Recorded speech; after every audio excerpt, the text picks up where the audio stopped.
This Impact Wrestling review was brought to you by 5 Hour Energy. Try it, and the beautiful people will actually do something interesting.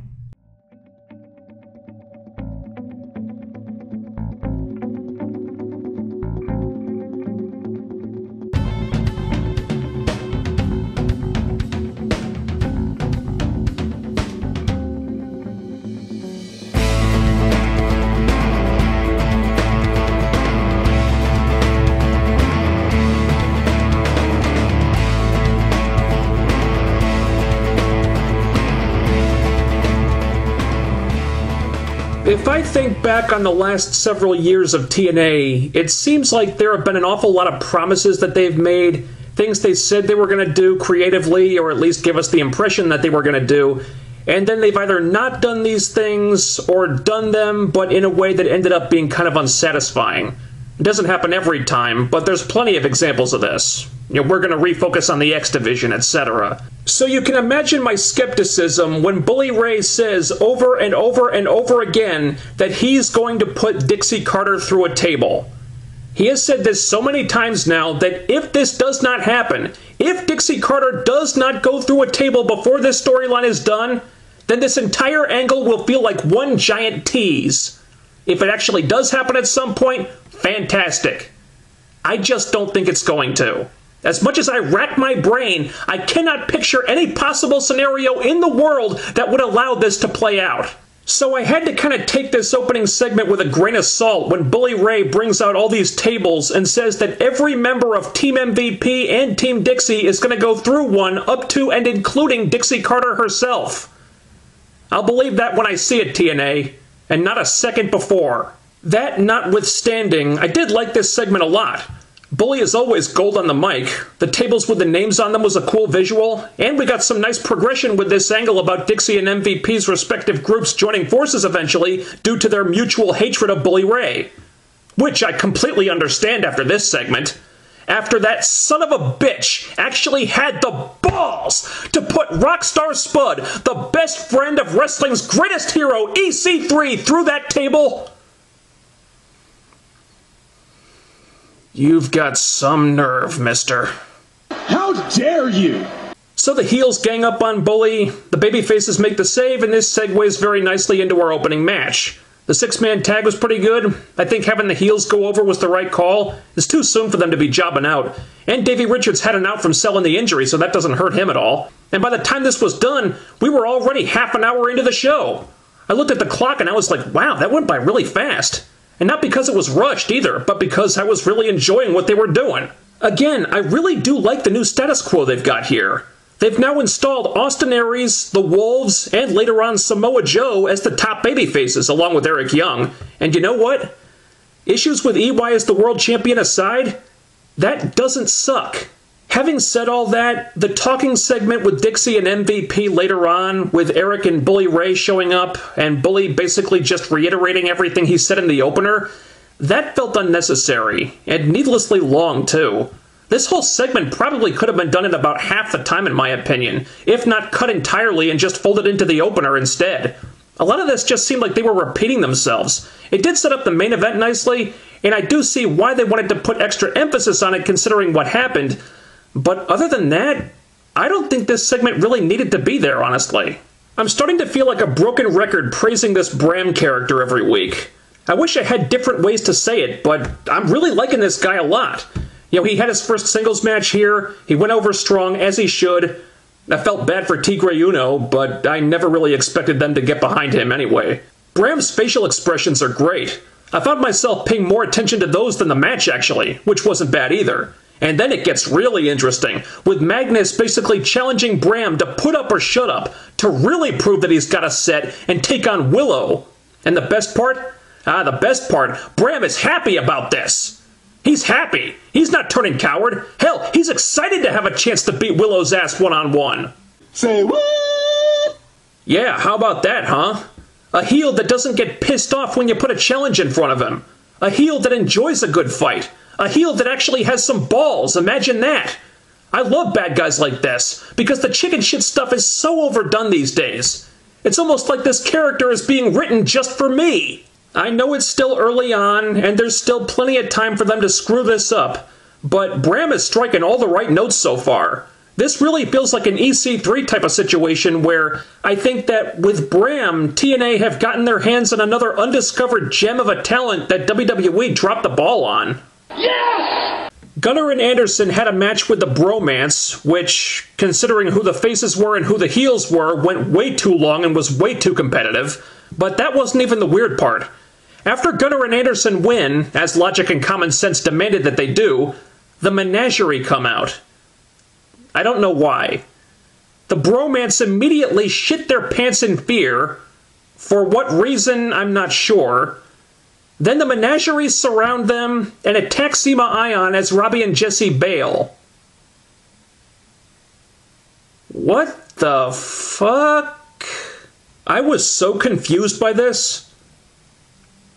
What the hell was this? Why did any of this happen? Why did the Menagerie come out? Why did they attack the Bromance? Why were the Bromance so fucking terrified of them? Who are the faces and who are the heels in this situation? I think the Menagerie are the faces, but they just attacked the Bromance without provocation for really no reason at all. This is unbelievable.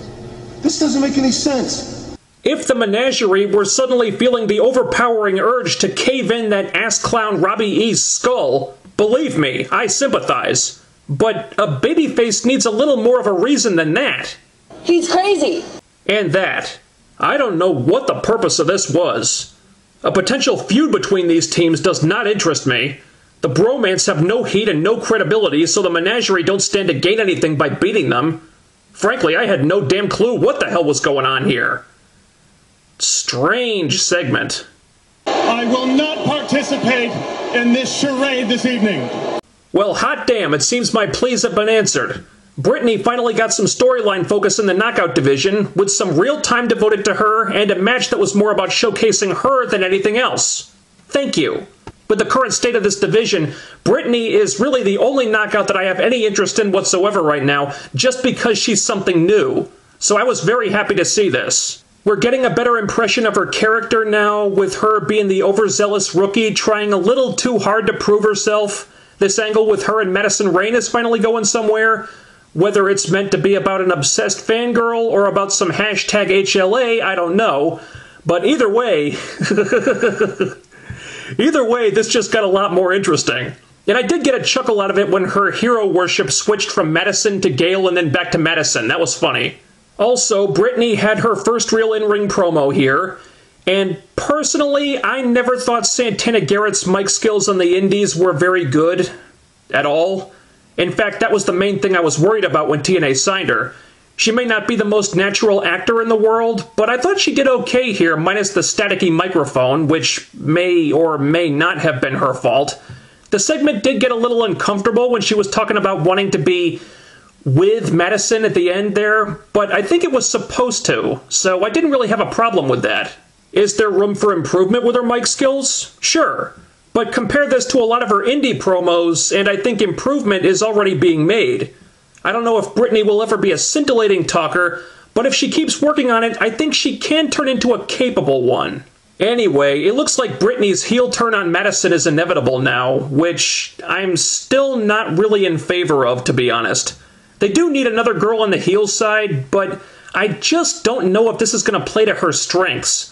And she's been showing signs of getting over as a face. Her moveset is more tailored to a babyface ring style, so why are we fighting this? I know the options are limited until you get a few more new girls in the mix, but this just feels like the wrong way to go to me.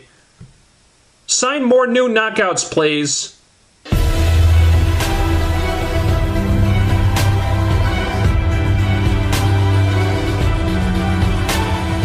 So we've got EY versus Bully Ray in the main event, with MVP pitting them against each other while surrounding them with guest ring announcer Kenny King and guest referee EC3 and so on and so forth.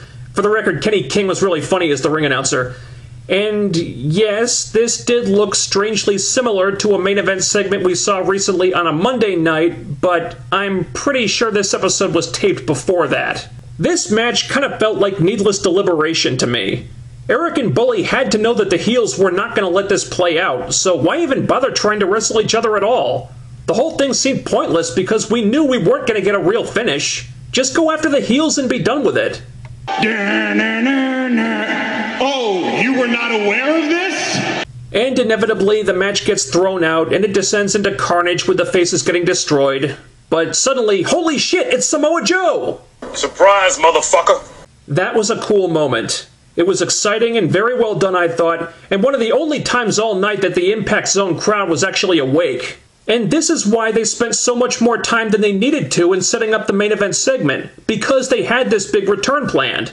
It doesn't excuse that earlier segment dragging as much as it did, or them going ahead with this match when the finish was really a foregone conclusion, but at least all that was done for a reason. The return itself was well executed, and it gave us a cool cliffhanger to lead us into next week. Another good Impact here, minus a few issues, mainly time management stuff and the confusion with the Menagerie. TNA can be inconsistent with these, so after last week's good show I went into this one kind of expecting the ball to get dropped. But they were able to keep the momentum going, which they really need to do with Slammiversary coming up soon. It feels like they're just starting to get the ball rolling with these current storylines. Ideally, I would have wanted that to happen sooner, but my interest in Slammiversary is growing now, and 2 weeks ago that was not the case. That'll be it for this one. And now if I can go off topic for just a second, I'm all caught up on Arrow. I spent the last couple weeks watching the first 2 seasons, so I'm up to speed now. And that's what the next live stream is going to be, Arrow Q&A. I'm going to try to do that one next week, which might be this week by the time I upload this video. I'll put up an announcement when I decide when I'll be doing that. Check my Twitter for updates, and I'll see you then. Later.